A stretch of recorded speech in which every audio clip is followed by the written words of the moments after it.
দেশ আরেকটা দেশের পণ্য বর্জন করবে, এটা কিন্তু নীতির মধ্যে পড়ে না, এটা স্বাভাবিকই। এক্সপোর্ট ইম্পোর্ট অথবা আমি আমার দেশ থেকে মাল পাঠাবো, যে দেশের প্রয়োজন, যে দেশের মাল আমাদের প্রয়োজন সে দেশ থেকে আনবো, এই নীতিমালার মধ্য দিয়ে কিন্তু একটা দেশ, রাষ্ট্র, সমাজ ব্যবস্থা সমস্ত কিছুই কিন্তু পৃথিবীর মধ্যে আদান প্রদানের ব্যবস্থাটা থাকে। আচ্ছা, কেন এই কথাটা উঠেছে? কেন আমরা ভারতের পণ্য বর্জন করলাম? যে ভারত স্বাধীনতা যুদ্ধে আমাদেরকে সহযোগিতা করেছে, আমাদের পাশে দাঁড়িয়েছে, আজকে কেন ভারতের বিরুদ্ধে কথা বলতে হয়?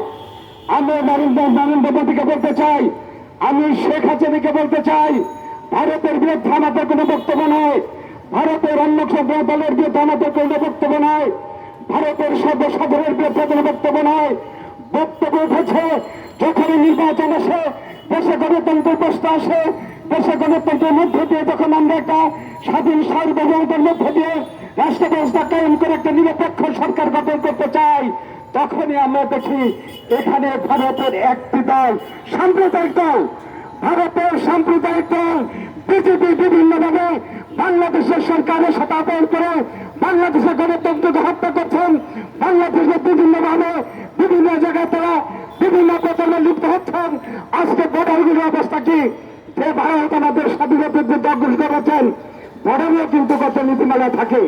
আমাদের সেই বর্ডারগুলোতে দেখি যে আমাদের কেউ যদি বর্ডারের পাশে চলাচল অথবা হাঁটাফেরা করে সেখানে গুলি করে হত্যা করা হয়, সেখানে কোনো সংশয় নাই। আমরা যদি ভারতের বন্ধু হতাম, আমরা যদি মোদীর বন্ধু হতাম, তাহলে সেখানে হত্যা করার কথা ছিল না, হয়তোবা গ্রেপ্তার করে সেখানে নেওয়া হতো, গ্রেপ্তারের মধ্যে দিয়ে হয়তোবা আমাদের স্বাধীনতা একটা হতো। কিন্তু সমস্ত কিছুর মূলেই একটি গভীর ষড়যন্ত্র। আমরা বলতে চাই, আমরা স্বাধীনতা যুদ্ধে ৩০ লক্ষ মৃত্যুদের মধ্য দিয়ে স্বাধীনতা অর্জন করেছি। আমরা ভারতের ভূখণ্ড হওয়ার জন্য নয়, আমরা দিল্লিকে ফেরেছি, দিল্লির কাছে আমরা মাথা নত করার জন্য নয়, আমরা ঐক্যবদ্ধ হয়েছে। বাংলাদেশ ঐক্যবদ্ধ, যে কোনো প্রাণ হোক, আওয়ামী লীগ যত ষড়যন্ত্র করা হোক, শেখ হাসিনা যত ষড়যন্ত্র করুক, আমরা বাংলাদেশকে রক্ষা করব। এই বাংলাদেশকে রক্ষা করার জন্য জাউরাবাড়ি স্বাধীনতার ঘোষণা দিয়েছিলেন, জাউরাবাড়ির স্বাধীনতার ঘোষণা দিয়ে বাংলাদেশ স্বাধীন হচ্ছিল। জাউর আমাদের একদলীয় শাসন ব্যবস্থা দিয়েছে, বহুদলীয় শাসন ব্যবস্থা কায়েমের জন্য গণতন্ত্র প্রতিষ্ঠা হয়েছিল।